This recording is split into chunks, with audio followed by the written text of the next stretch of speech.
People who really love this country continue to be beacons of hope. Some of you might have followed this story online. Some visitors to the country came and decided to leave their mark on some historical sites, amongst other spots, and woke Namibians came together to vehemently oppose that behavior and did something about it. I spoke to Nupesh Soni and Davi Blau, who truly illustrate how we can come together for a better tomorrow. Check this out. To be honest, we never expected it to reach this far. We didn't think it would, end up here within 2-3 weeks now. I think it was 25th February, where Francie posted photos of, she lives in Rudre, she's a photographer, she posted photos of the Garup station, put it on Facebook, and it popped up, people started sharing it, so I looked at it, it was, I think, almost midnight. I'm like, you know what, let me spend 10 minutes and look who tagged it if I can find them. And the guys who do graffiti, they always want to show it off, so it was quite easy to find them on Instagram. And then I saw the video that they posted, and I started tagging on Instagram and Facebook. That was the first post I did, and he picked it up, Davi picked it up on Instagram, and he also put the videos, and this is what they've done. And within the 30 minutes after that, somebody put a clip from the video of the guy sitting on the rental vehicle, which is like literally 1 split second, but somebody put that on Facebook saying, can someone identify the vehicle? Next morning, 6:30, I get a phone call from someone, a friend of mine.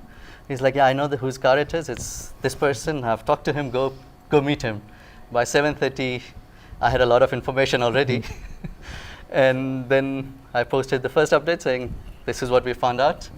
And it snowballed into where we are now. Well, I mean, obviously, because we're all proud Namibians, this is something that, you mess around with Namibia, we take it very close to heart and very personal. So when I saw Nupresh's tag, because he then got the Instagram account, I tagged the guys in the Instagram account or in the Instagram post, and we started sharing it, and it suddenly just picked up. I think that first post reached like over 1,000 people within the first 2 days, and everybody was commenting, and through that specific post, we started people from overseas tagging each other, and that's how we got some of the information.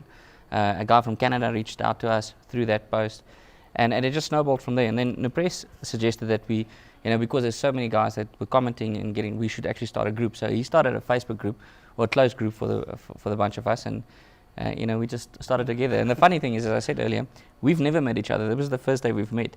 And it just shows you how many Namibians from different backgrounds could come together for such a similar cause. Well, first of all, I think Francie mentioned it in one of her articles where she said that we don't have big cathedrals and big museums in Namibia. What we have is buildings like that shares our history. And that's why we need to preserve these, because in an economy like this, we know that tourism is big in Namibia. That's what makes this wheel turns around.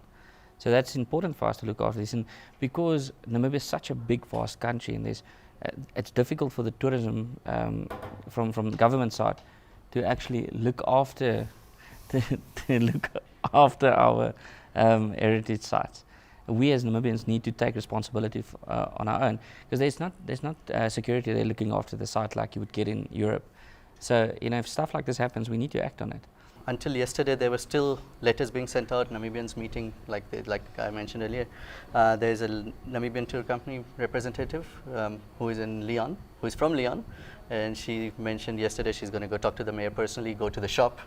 There was a Namibian guy from Austria who said he's been there 10 years. He identified one of the guys from the passport, so he knows where this guy used to hang out. So, there's so many Namibians, these guys in Montreal who have picked it up, taken it with the lawyer of the guy who flew the drone illegally, and he's got it in writing from the lawyer saying this guy did not draw graffiti, he only used the drone, which is also illegal in Namibia. So there's so many things happening simultaneously, and until now the legal process, the official process has not even started. This is just Namibians coming together and doing it.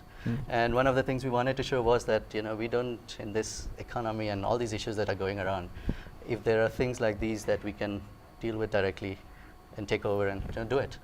The number of shares we have had, like you said, every post has been shared over 1,000 times. Not one comment was negative. Maybe one in the 10 posts. Not even negative, like people were just asking, why are we doing this? There was no racist connotation on any of the posts. It was Namibians of all backgrounds who have helped us. There is a Namibian guy, Oshiwambo guy running a travel company in France, in Lyon. He contacted me and he says, now I'm going to go talked to them myself as well, and he's also teaching there. So it is amazing to see how it brought everyone together. It gave a lot of positive feeling to everyone, saying, while things are happening, we've got this to see the positive side of Namibia. You won't expect this to happen in any other country, especially Southern Africa. Africa, I don't think this would happen that easily.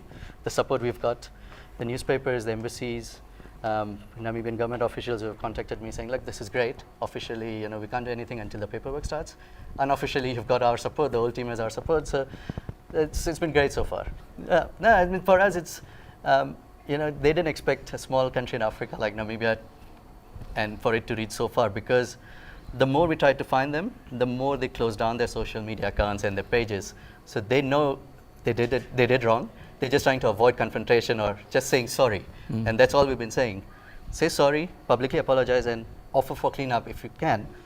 First thing is you say sorry, but they just keep on hiding, which makes us more intent on finding them.